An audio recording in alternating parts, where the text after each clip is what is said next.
Con respecto al color, recuerdo perfectamente en un parador de turismo. Me impactó mucho precisamente también un verde inglés. No sé si fue mi primera impresión wow del color, pero desde luego me quedé muy impresionada cuando entré en el Prado. Proyectamos nuestros gustos, nuestras necesidades, nuestro carácter, nuestra personalidad en el lugar donde vivimos, ¿no? Entonces el color es casi como la primera capa, ¿no?, que pones en una casa. ¿En qué momento, Beatriz, decidimos que las casas tenían que ser blancas? Los blancos tienden a amplificar los espacios, desaparecen las paredes. Lo que pasa es que lo que no saben muchas personas es que al final ese efecto lo puedes lograr con la combinación. Creo que cuando hablamos de minimalismo y pensamos en blanco beige está mal atribuido. Si tuvierais que vivir con un solo color en vuestras casas, ¿qué color seríais?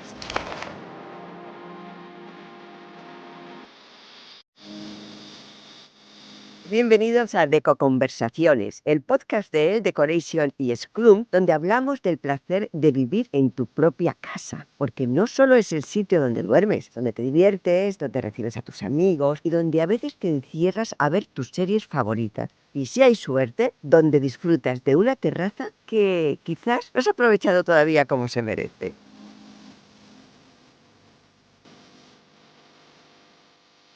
Hoy hablamos de color, de por qué hay gente que pinta sus paredes de un verde subido y le cambia la vida, mientras que hay otros que son incapaces de salirse de la gama de blancos, ¿verdad? Hablamos de que hay tonos que te suben el ánimo y hay otros que según entras en esas habitaciones lo único que quieres es salir corriendo. Para hablar de ello hoy estamos con dos grandes expertas, con Beatriz Silveira, diseñadora de interiores, Muchas gracias, Marta, un placer estar contigo. y con Pis Ferrer, arquitecta e ilustradora. Un placer estar aquí contigo, Marta. Bueno, pues vamos a hablar del color. Empezamos por ti, Pils. Si tuvieras que describir tu casa con un color, ¿cuál sería? Pues mira, es muy fácil porque es tal cual el color caldero que llevas ahora mismo en tu traje. Pero, ¿y tú te atreverías con este color para toda una pared? Para una pared completa, sí, para una estancia entera también tendría que depender un poco del equilibrio que tiene esa estancia, ¿no? Qué iluminación tiene, qué altura y dónde quiero poner profundidad o incluso hacer bajar la sensación de un techo o incrementarla. Entonces, no tendría ningún problema siempre que estuviera en equilibrio con el resto de la arquitectura. ¿Y qué impacto tiene el color en tus ilustraciones? Me ayudan mucho a componer la ilustración, no dejo de mezclar elementos muy coloridos para destacarlos en contraste con fotografías antiguas en blanco y negro. Entonces es un elemento muy importante porque me permite dar poco a ese elemento que quiero destacar. Beatriz, ¿y tú? ¿Cómo aplicas el color en tu casa? Qué importante, ¿verdad? Qué Sí. poderoso es el color y los matices en nuestra vida y cómo nos impactan física y mentalmente, ¿verdad? Para mí es un tema recurrente cuando trabajo con mis clientes y en mis proyectos. Al final, el tema del color está muy relacionado además con la luz, ¿eh? El color y la luz. El color, la luz y la textura, y luego el cuarto, que serían las formas, los diseños, son la base fundamental de aquello con lo que trabajo, y las combinaciones armónicas, contrastantes, vibrantes o en un momento dado más soft, más tranquilas, son para mí una herramienta fundamental. Luz, color y textura. Qué importante. Pero no te me vas a escapar sin hablarme de tu casa. Bueno, a ver, en mi casa está en una gama cromática bastante soft. Yo no es que siga tendencias, pero sigo momentos vitales. Hay mucho color nude, hay una base cromática muy beige, en blancos, en distintos blancos. Nunca nos vamos a olvidar, también las distintas gamas de blancos son un color. Claro. Y hay como mucha filosofía al respecto de cuántos blancos puede haber, cuántas discusiones o conversaciones habré tenido con pintor y cliente al respecto. Entonces mi casa es bastante neutra, pero precisamente porque me encanta que luego aparezcan las pinceladas, aparecen en telas, en estampados, en obras de arte, y una vez más también esos colores me gusta que destaquen no solo por lo vibrante o la intensidad o el tono, sino por la textura que los acompaña. Insisto en esto porque la forma en la que sobre los colores incide la luz depende también de la Claro, textura. claro. Y es algo que para mí es como muy importante. Y de la pincelada al guau. ¿Tú recuerdas, Pils, algún espacio, algún lugar que cuando has entrado el color te haya hecho un impacto muy potente y que digas, bueno, yo quiero esto, o cómo me sorprende? No sé si fue mi primera impresión wow del color, pero desde luego me quedé muy impresionada cuando entré en el Prado, que por fuera es un edificio que puede ser un poco más neutro, más tranquilo, con esa piedra, y dentro cada galería está pintada de un color y además está muy bien elegido. Entonces, la galería central, que era un verde azulado, digo era porque creo que lo pintaron el año pasado otra vez, que se dieron cuenta los expertos que un azul más marino funcionaba mejor. Esa galería verde que permitía destacar todos los elementos del arte, incluso la enmarcación de las propias obras, me llamó mucho la atención. Probablemente de pequeña no lo pensaría, pero ahora, como volviendo a recordarlo y demás, te das cuenta de que todo tenía su lógica. A lo mejor no podías ponerlo en palabras, pero tu ánimo lo captaba. Sí, bueno, y además, claro, como el Museo del Prado es un edificio tan impactante, con una galería preciosa, unos techos altísimos, todo muy ornamentado, pues también el espacio Bueno, pues ayuda. hay que llevar a los niños a los museos. Sí, yo no sé si siguen con esas actividades, pero desde luego yo las recuerdo con mucho cariño. ¿Y tú, Bea? Qué ejercicio más bonito, tratar de retrotraerme al primer momento que recuerde en el que un color me impactó, que no lo había pensado nunca. Creo que sienta un poco en las bases de lo que luego he sido y en lo que me he convertido. Entonces yo también me retrotraigo a un momento muy pronto en la infancia.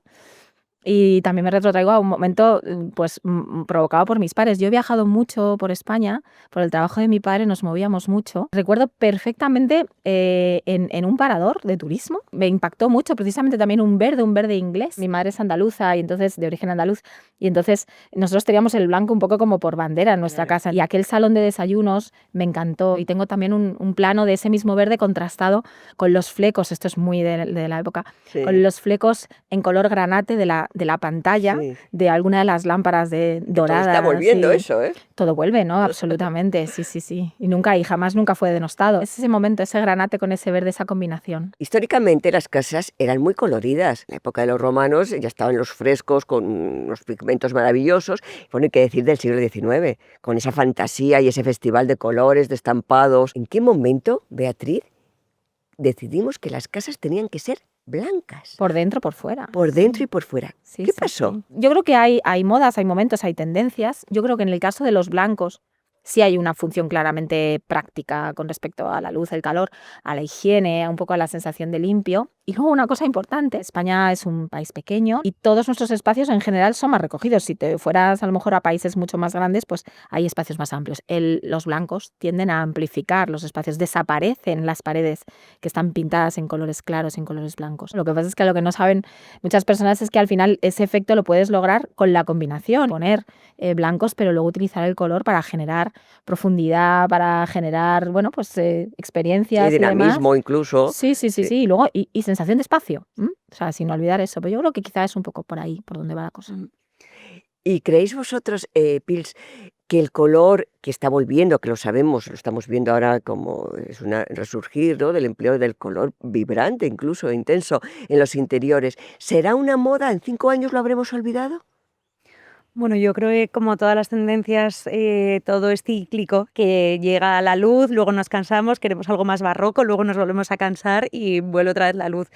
Pero en todas estas tendencias siempre ha estado presente el color, como puede ser el color teja o el rojo de un ladrillo o el color marrón de una madera, también están ahí, que muchas veces visualizamos el minimalismo como solo blanco y en realidad lo que quiere es defender la pureza del elemento. Entonces, sí que estoy viendo que está volviendo el color, pero creo que no va a ser una moda que viene para quedarse, viene un poco también para huir de todo ese tono blanco y beige que crea unos planos sin profundidad. Pero hay una teoría, Beatriz, que a mí me parece fascinante, que dice que el color que tú eliges para tu casa es un color que habla de ti o que habla de cómo quieres sentirte.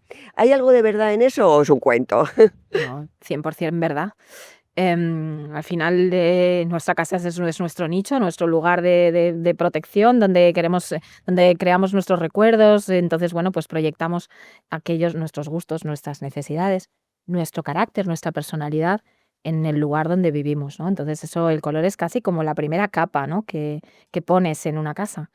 Y esa capa, bueno, pues hay gente que tiene una tendencia como pues a ser una persona como más tranquila, más soft, más armónica, entonces siempre te va a elegir una gama de colores más, no solo neutros, sino quizá más apagados. Y hay gente muy vital, hay gente que es un farolillo, gente que le gusta además estar expuesto constantemente un poco a tantos estímulos. Ahí entra lo vibrante, pues eso, ahí desaparecen los negros. O sea, desaparece ese poquito de negro que Ya. empolva un tono y lo quieres con luz, con vida. Yo ya llevo muchos años conociendo distintas personalidades entre nuestros clientes y nada más verle, pues ves lo que lleva puesto y Claro. con qué pasión te transmite un poco, pues cada momento, cada historia o cada necesidad que te está expresando a la hora de que le entiendas para hacerle su casa. De forma natural no saben exactamente por qué le gustan esos colores, pero luego conforme vas desarrollando el proyecto con ellos Sí. te vas dando cuenta cómo son de personalidad y realmente los colores que ya te han dicho que les gustan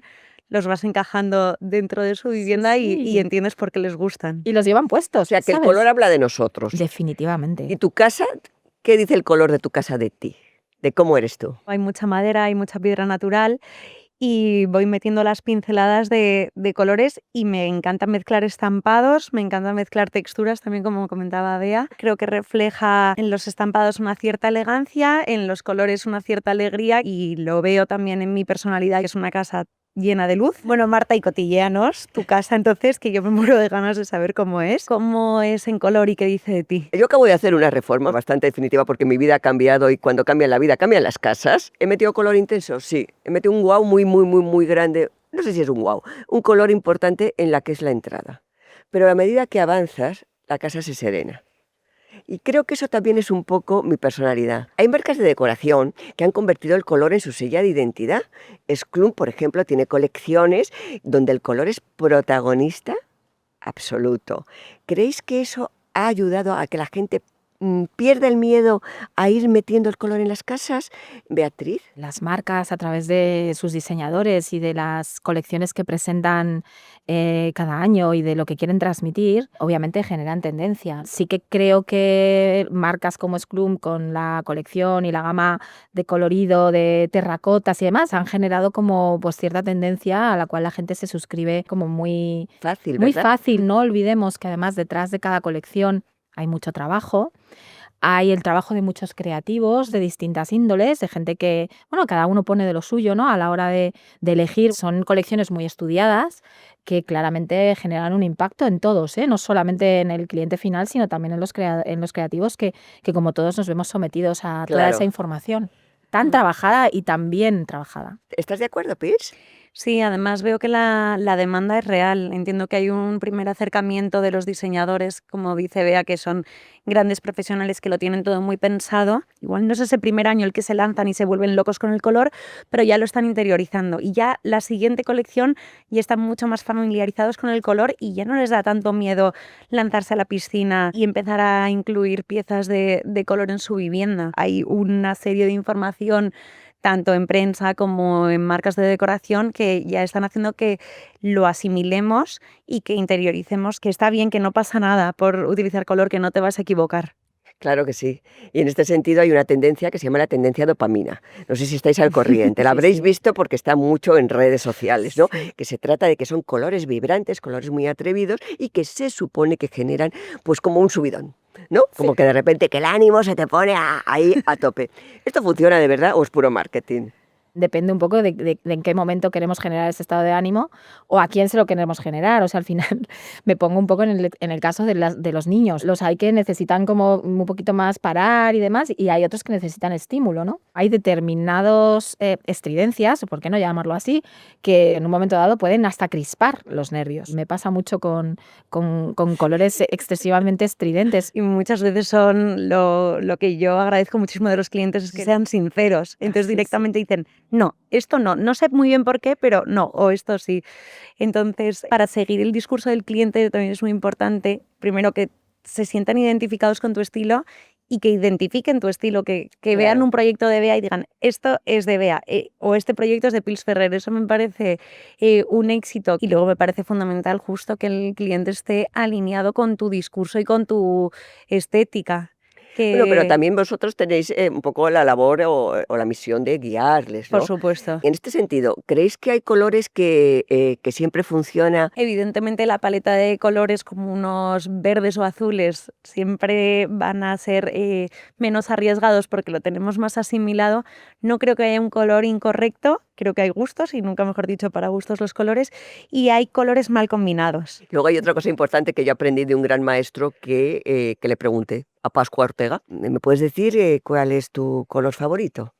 Y me dijo, es que no hay colores, son tonos. La vibración más vital de un amarillo no es lo mismo que un amarillo cuando está matizado con un poco de negro. No te estoy hablando de convertirlo en un marrón, estoy hablando simplemente de apagar. Sí. Entonces, coincido con Pascua en lo de que no hay colores, hay tonos. Qué bonito es el mundo del color. Sí. En espacios exteriores, ahora que estamos aquí, ¿no?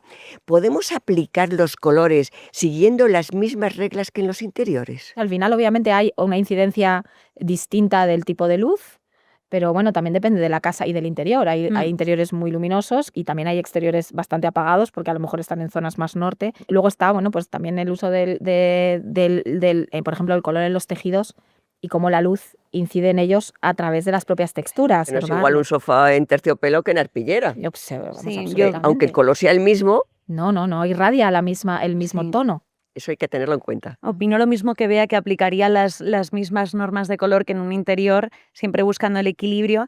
Y luego añadiría otro componente, que no es lo mismo un exterior de una terraza con un pavimento más sobrio, que de repente, como estamos ahora encima del césped, pues intentaría buscar también colores que contrastaran con este propio entorno, con esos verdes, y que si quiero destacar un color, pues elija de repente un cálido, un rojo, un naranja, un amarillo, para que resalte sobre el verde. ¿Vosotras tenéis terraza? Yo tengo una pequeña terracita, sí. Marta, ¿y cómo es la terraza de una persona que ha dirigido durante tantos años una revista de decoración y ha estado tan metida en el mundo? La mía, dices. Sí. Ahí tengo unos sofás cómodos, una mesa para comer, para estar tranquilos allí.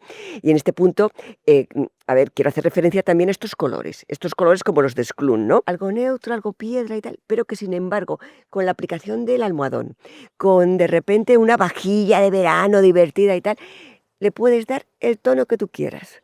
Por la noche una cena con más vestida, con velas, tal, de repente le metes un negro. Y todo te funciona. Y así es como yo quiero vivir la terraza y como lo intento. Y hablando ahora del negro, ¿qué pensáis del negro en una casa? ¿Os estimula? ¿Os deprime? El negro está siempre presente. Hay elementos como que con los que vivimos constantemente, la pantalla de una televisión, un electrodoméstico o, yo qué sé, las patas de un mueble. El hilo conductor también. O sea, como que está, como está, no lo puedes dejar solo. Tienes que hacerlo acompañar y que aparezca de una forma quizá más sutil para que haya una combinación. ¿Para ti el negro también es importante en la casa? Yo pensando en los proyectos y en mi propia vivienda, es justo lo que dice Bea, que hay elementos que están presentes, aunque claro, no los consideres porque tienen que estar ahí, como puede ser un electrodoméstico. Entonces me parece un elemento que irlo introduciendo en pequeñas cantidades va a ayudar a hacer que la vivienda esté equilibrada. Antes de irnos, yo quiero saber, si tuvierais que vivir con un solo color en vuestras casas, ¿qué color sería este? Yo te diría que no podría elegir uno, te voy a contestar dos. Voy a hacer un poco de trampa. Sí. Todos los que estén muy asociados a los tonos naturales. De nuevo vuelvo al tema del barro, al terracota. Creo que es un color con el que me costaría mucho no vivir. Y luego toda la gama de verdes, todo el tema de la conexión con la naturaleza y el ser humano me parece algo muy importante. Entonces creo que de forma intrínseca lo llevo dentro. ¿Y tú, Beatriz? Pues estoy con Pils. Al final, por una cuestión de personalidad y de apetencia, me decanto por tonos muy relacionados con la naturaleza. A mí me armonizan, me hacen sentir bien, me apaciguan, me dan un poco de paz en esos momentos en los que la busco, que es en mi hogar, en cuando estoy en mi casa. Pues muchas gracias por estar aquí con nosotros, con estas ideas tan interesantes y con todo lo que nos habéis propuesto. Pero ¿qué os parece si aprovechamos este sol tan bueno que tenemos y disfrutamos de este entorno tan colorido y tan apacible que nos está rodeando? Por supuesto, claro que sí. Cristina, nos tiramos. Gracias por estar aquí con nosotros. A ti, Marta, gracias.